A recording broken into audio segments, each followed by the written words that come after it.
After nearly 2 decades, Nintendo's heavenly hero is ready to fly again. This is KID Icarus for the Nintendo Entertainment System, and what this game started, Nintendo has finally resurrected. I think I speak for a large segment of the gaming populace when I say, it's about time. Obviously, we'd be neglecting a huge piece of the KID Icarus story if we didn't acknowledge the inexplicable sabbatical forced upon this franchise. In fact, KID Icarus was barely a franchise at all. After this debut and a lone sequel for the original Game Boy, Nintendo made the baffling decision to clip its wings. And as the years turned to decades, it seemed they'd never grow back. But what once was lost has now been resurrected, or perhaps more fittingly, uprisen. And as fans celebrate the long overdue return of a Nintendo icon who never got his dues, what better time than now to give him precisely that? It may not be on quite the same level as its first-party NES peers, but make no mistake, KID Icarus is an old-school classic very worthy of renewed interest. One of the most striking aspects of KID Icarus is how similar it still feels to its sister game, the original Metroid. Both games were developed by Nintendo's R&D 1 team, they both ran on the same engine, and they were released within just a year of each other. Even today, the two share an inextricable bond, not to mention a few notorious enemies, so if you've played Metroid, you have a pretty good idea what to expect from KID Icarus. Just substitute aliens for Greek gods, free exploration for mostly vertical side-scrolling, and of course the beloved heroine Samus Aran for the suddenly resurgent Pit.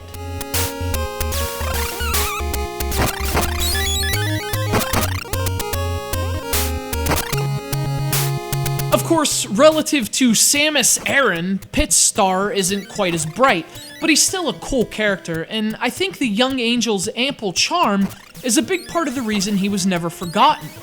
Not to mention that among Nintendo's top mascots, he has a pretty unique set of abilities as well. Like Nintendo Power once raved, Pit can jump like Mario, collect items like Link, and shoot like Samus. An assessment of the character's attributes, which also says a lot about his game.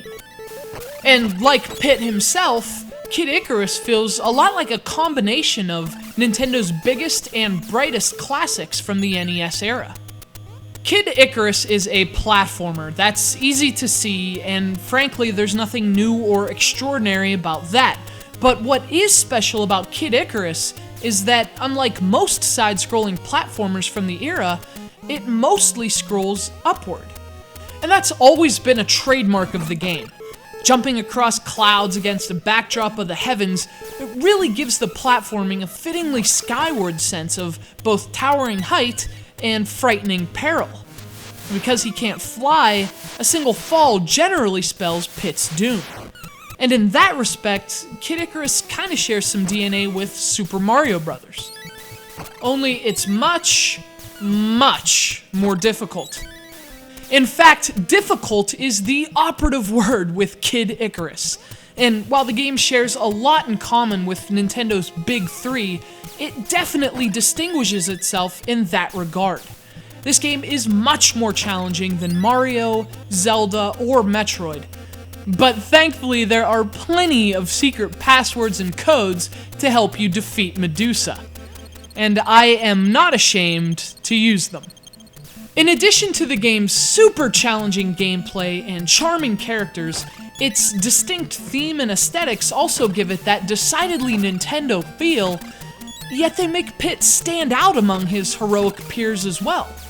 The whole ancient Greek vibe is an obvious contrast to Mario's colorful Mushroom Kingdom, Link's forested Hyrule, and Samus's dark vision of space, yet as distinct as it seems, Pit's world also fits in.